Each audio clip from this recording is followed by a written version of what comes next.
जिस तरह नागा साधु कठिन तपस्या और साधना करते हैं, वैसे ही नागा साध्वियों को भी कड़े नियमों का पालन करना पड़ता है। नागा साध्वी जिस अखाड़े से जुड़ती हैं, उसी की परंपरा के अनुसार उन्हें दीक्षा दी जाती है और दीक्षा से पहले उनके पंच संस्कार होते हैं, जो 5 अलग अलग गुरु करते हैं।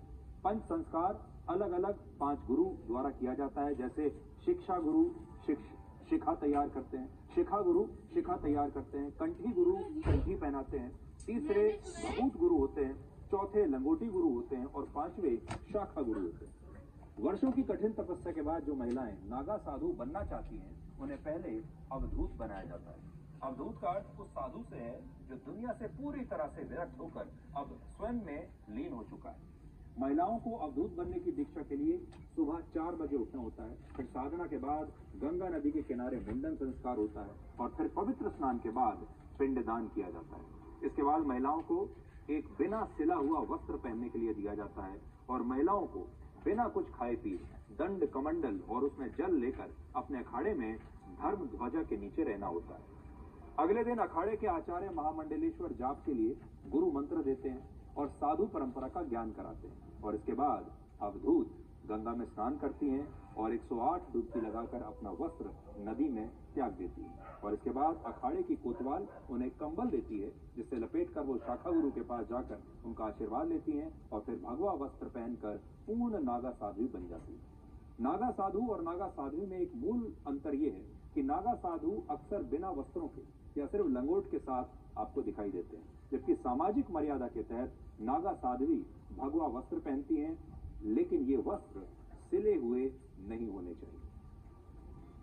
इस बार महाकुंभ में करीब 1000 महिलाएं नागा साध्वी बनेंगी और प्रयागराज के कुंभ में दीक्षा लेने वाले नागा साधुओं को राजेश्वर नागा कहा जाता है, क्योंकि ये संन्यास के बाद राजयोग की कामना करते हैं। उज्जैन कुंभ से दीक्षा लेने वाले साधुओं को खूनी नागा कहा जाता है, क्योंकि इनका स्वभाव बहुत उग्र होता है। हरिद्वार कुंभ से दीक्षा लेने वाले नागा साधुओं को बर्फानी नागा कहते हैं और इनका स्वभाव शांत माना जाता है, जबकि नासिक कुंभ में दीक्षा लेने वाले साधुओं को खिचड़ी नागा कहते हैं। इनका कोई निश्चित स्वभाव नहीं होता।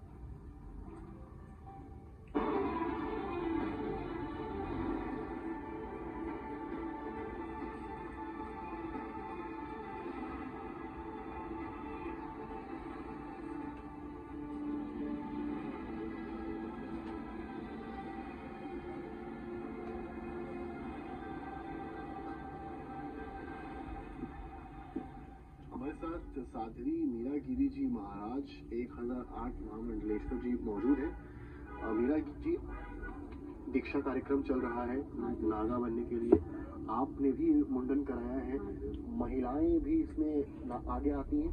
हाँ जी, महिलाएं क्यों नहीं आती हैं? महिलाएं भी आज के समय में सबसे आगे हैं।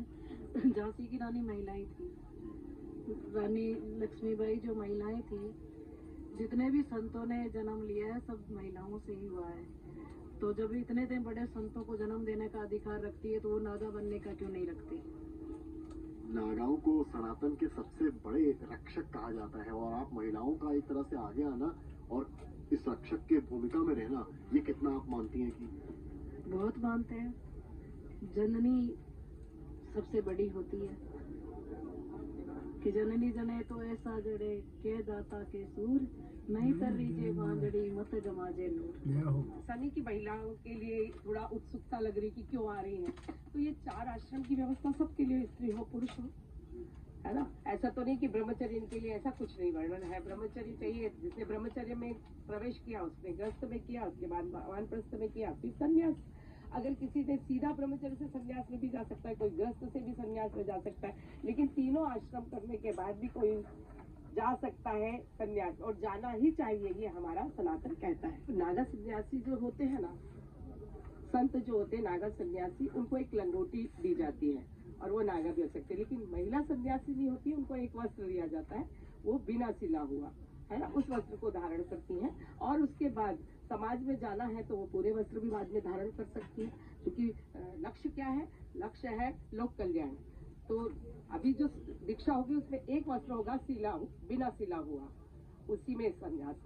तो हमारी जो मान मर्यादा है सनातन की, उसमें उसके अनुसार वस्त्र धारण होता है, एक होता है, उसको मानी रहे। सार्वजनिक रूप से नागा सन्यासिनी नहीं बनाई जाती हैं, और वैसे तो पूर्व काल में है, उनका इतिहास है, मगर उनको चूंकि सामाजिक व्यवस्था में रहना होता है, तो या तो वो बंदराओं में, गुफाओं में या एकांतवासों में रहें, उनकी सेवाओं में भी महिलाओं उचित प्रबंध के रूप में रहें तो बेहतर है। तो अभी बनते हैं, परंतु इतना लोकलाज के उससे सार्वजनिक नहीं किया जाता। यानी कि नागा महिला सन्यासिनियां हैं, ये प्रथा भी है, परंपरा। जी जी, बिल्कुल बिल्कुल सही। जो आप पुरुष की पदवियों की या उनको प्रदर्शन करते हैं आप, वह सेम एज इट इज, वही पद वही व्यवस्था वो रहते हैं। हाँ, चूंकि पुरुष प्रधान देश है हमारा, और पुरुष प्रधान हमारी सारी व्यवस्थाएं हैं, तो उसमें महिलाओं की व्यवस्था थोड़ा सा गौड़ दिखती है। महाकुंभ में हजारों विदेशी श्रद्धालु सनातन धर्म की जय जयकार कर रहे हैं। अलग अलग देशों से आए लोग महाकुंभ में संतों से गुरु ज्ञान ले रहे हैं, लेकिन हमारे ही देश के कुछ लोग महाकुंभ और यहाँ पर आने वाले श्रद्धालुओं पर सवाल उठाते हैं। आज हम ऐसे लोगों को एक बड़ी स्पेशल तस्वीर दिखाना चाहते हैं, एक बड़ा खास वीडियो दिखाना चाहते हैं। मशहूर British rock band cold play आजकल भारत में अपने कॉन्सर्ट्स कर रहा है। कोल्ड प्ले के बारे में तो आपने सुना ही होगा, और अभी मुंबई में उनका एक कॉन्सर्ट हुआ था। भीड़ देखिए आप। इस कॉन्सर्ट से जुड़ा एक वीडियो आज हम आपको दिखाते हैं। इस वीडियो में कोल्ड प्ले के ब्रिटेन के मशहूर गायक क्रिस मार्टिन जय श्री राम का नारा लगा रहे हैं। जय श्री राम। सबसे पहले आप ये वीडियो देखिए कि कैसे क्रिस मार्टिन कोल्ड प्ले के कॉन्सर्ट के दौरान जय श्री राम कह रहे हैं। All right. What does Jai Shri Ram mean? Jai Shri Ram. I don't know what that जय Shri Ram. means. What does Jai Shri Ram mean? तो बहुत सारे लोग वहां पर जय श्री राम के प्लेकार्ड्स लेकर गए थे। इससे आपको हमारे देश का जो युवा है, आपको एक बार ये भी समझनी पड़ेगी बात कि हमारे देश के जो युवा हैं, इस कोल्ड प्ले कॉन्सर्ट में टिकट्स बहुत महंगी है। बड़े बड़े लोग इस कॉन्सर्ट को देखने के लिए गए हैं, जिसमें से ज्यादातर हमारे देश के युवा हैं, सारे पढ़े लिखे युवा हैं। और वहां पर भी आपको जय श्री राम के प्लेकार्ड्स देखने को मिल रहे थे।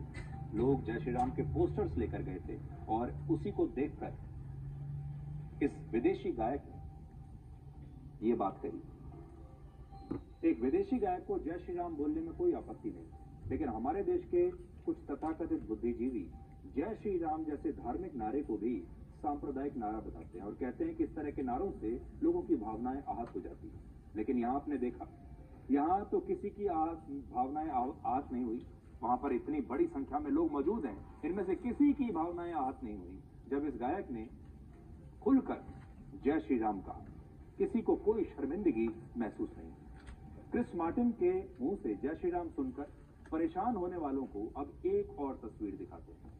क्रिस मार्टिन अपनी गर्लफ्रेंड डेकोटा जॉनसन के साथ मुंबई के सिद्धि विनायक मंदिर भी गए, और डेकोटा जॉनसन अमेरिका की एक बहुत मशहूर अभिनेत्री हैं, हॉलीवुड की बहुत बड़ी एक्ट्रेस है।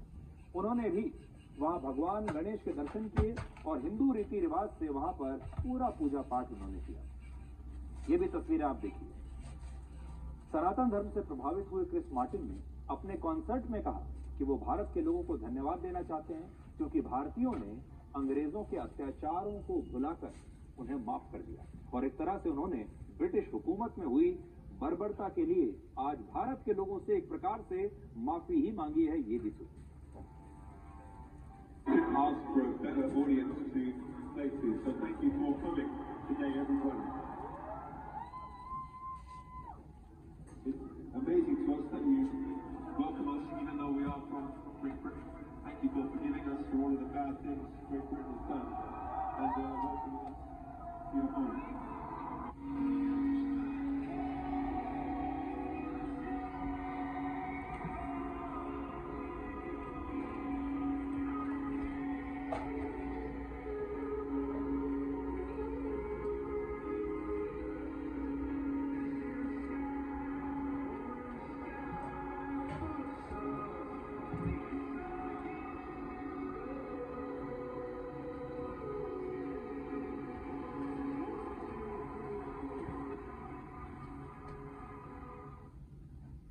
बहुत सारे लोगों को ये बात अच्छी नहीं लगेगी, लेकिन ये मानना पड़ेगा कि ये भारत का युग है, ये भारत का समय है।